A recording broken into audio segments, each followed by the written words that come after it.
the journal in which you have published the research without their names, so that may become a problem.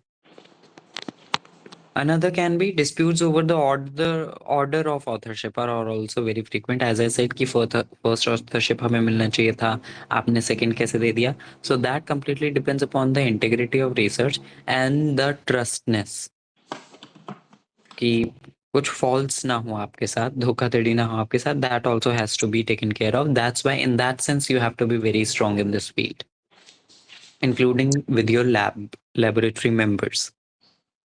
So what is the responsibility of author?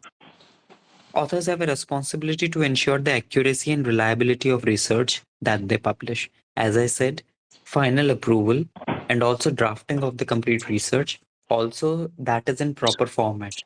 जैसे पहले के lectures में हमने आपको बताया था citations कैसे होने चाहिए, तो रूल्स क्या होते हैं, 12 फॉन्ट साइज होना चाहिए, टाइम्स न्यू रोमन होना चाहिए, 1.5 लाइन स्पेसिंग होनी चाहिए, जस्टिफाइड अलाइनमेंट होना चाहिए, ऑल दीज थिंग्स, और the paper written in the format of journal guidelines. उसका भी हमने आपको एक लाइव डेमो दिखाया था स्क्रीन शेयर करके कि जर्नल गाइडलाइंस कहाँ पे, या गाइडलाइन फॉर ऑथर्स, इस तरीके से जो ऑप्शन होता है वहाँ पे आप जाते हैं, देन इमेजेस कैसी रखनी है, ग्राफ्स कैसे रखने हैं, पूरा टेक्स्ट एंड बॉडी कैसा रखना है, पेपर का वहाँ पे दिया रहता है. और सबसे इम्पोर्टेंट साइटेशंस कैसे करनी है, नंबर वाली या फुल नेम वाली, एंड देन नीचे जो लिस्ट होगी बाइब्लियोग्राफी ऑफ रेफरेंसेस वो कौन से स्टाइल में देने हैं. All these things matter a lot. So this responsibility is completely inclusively of the author. Also very very important, author का क्या काम होता है, जब आप अपनी रिसर्च पब्लिकेशन कहीं पे सबमिट कर देते हैं, वो एडिटर के पास जाती है, उसके बाद रिव्यूअर के पास जाती है, अंडर रिव्यू चली जाती है. उसके बाद कुछ कमेंट्स आते हैं जो कि आपके रिसर्च को या फिर रिव्यू पेपर को हाई स्टैंडर्ड कर देते हैं, जर्नल कंपैटिबल कर देते हैं और बहुत ज़्यादा इम्प्रूव कर देते हैं. तो 2 से 3 रिव्यूअर्स का आता है मैक्सिमम, कभी-कभार 4 हो जाता है, लेकिन nowadays it is 2 reviewers, sometimes it moves up to 3. So वो जो आपको कमेंट्स देते हैं, रिव्यूअर कमेंट्स, उनका पूरा अच्छे से रिप्लाई करना. एक तो आप एडिट करते हैं अपनी रिसर्च पेपर में, उसमें आप ट्रैकिंग ऑन करते हैं एमएस वर्ड में. अपकमिंग लेक्चर्स में मैं आपको एमएस वर्ड में ट्रैकिंग और बलून्स किस तरीके से यूज़ करते हैं, जिससे कि आपने कहाँ पे कुछ एडिट किया है वो ट्रैक हो सके. I will let you know. Many people must be knowing पहले से ही ये चीज़, but those who do not know, I will show the demo in further lectures. Also, you write a rebuttal letter. Mind my word, what I am saying at this time, rebuttal letter. What is a rebuttal letter? Or you can say author response.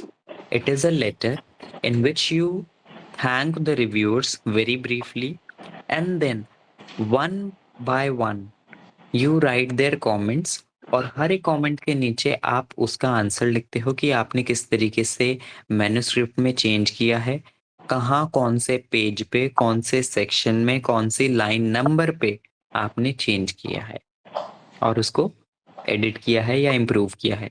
अगर reviewer ने कहा कि आप scanning electron microscope के साथ साथ transmission electron microscope का भी इमेज डालिए, तो कहाँ पे आपने ऐड किया है और उससे क्या फ़ायदा हुआ, वो आप हर एक कमेंट के नीचे लिखते हैं.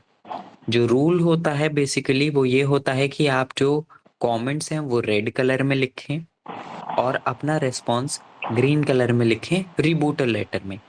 मैन्युस्क्रिप्ट में ये सब नहीं करना है. मैन्युस्क्रिप्ट में तो नॉर्मल एडिटिंग करनी है जैसा उसका फॉर्मेट है, लेकिन अलग से जब आप ये रिबूटल लेटर लिखते हैं, और it is compulsory to give rebuttal letter और author response sheet to the again second submission.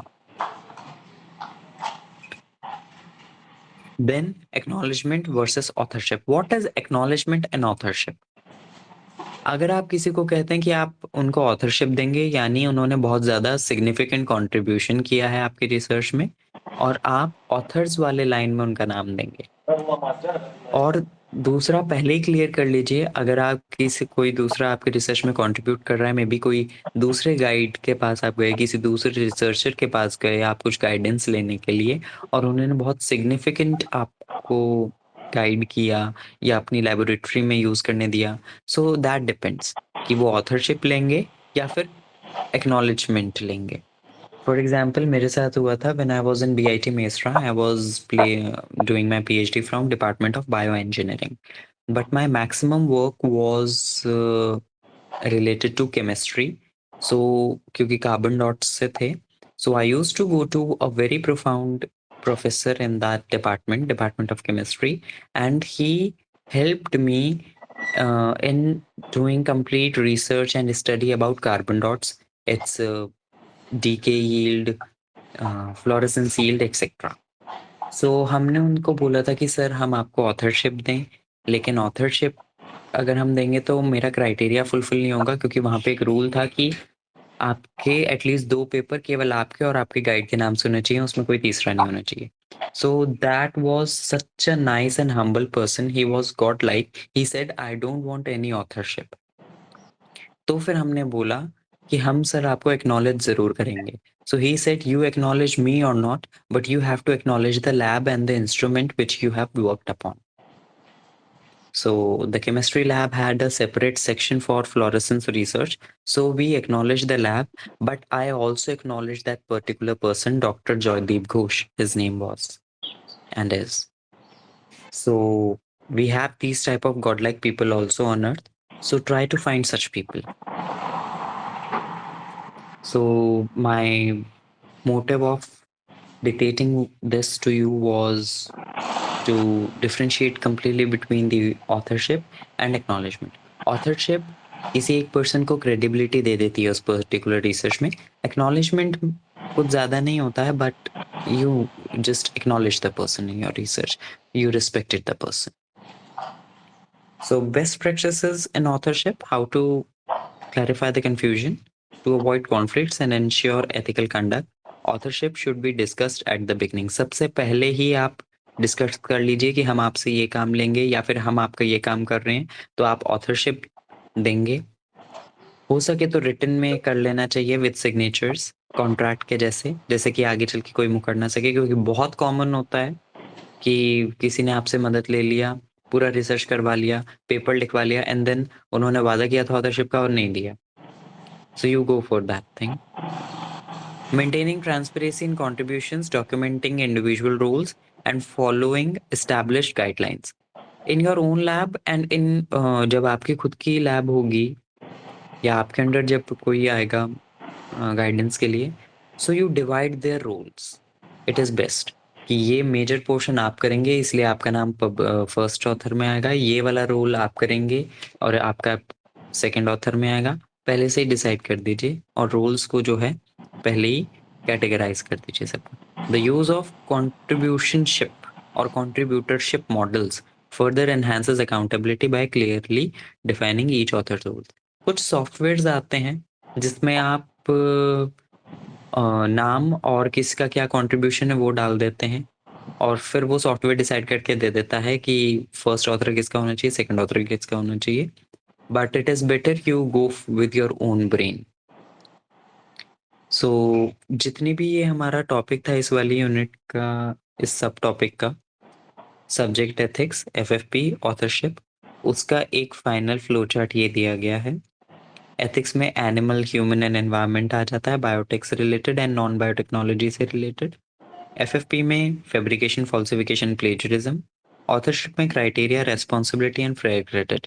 All these 3 major headings define scientific integrity. So in conclusion, there is nothing much to say. You may go on your own, and also the time is about to over, so I will give rest to my voice. If you have any question, you are welcome. Otherwise, we'll be overing the class. Thank you for today.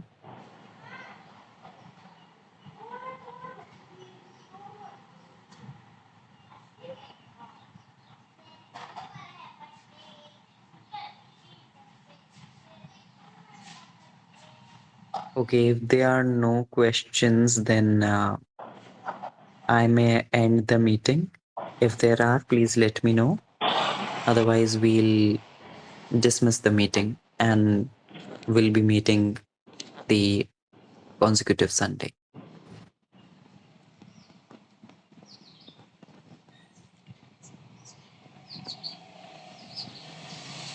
Okay.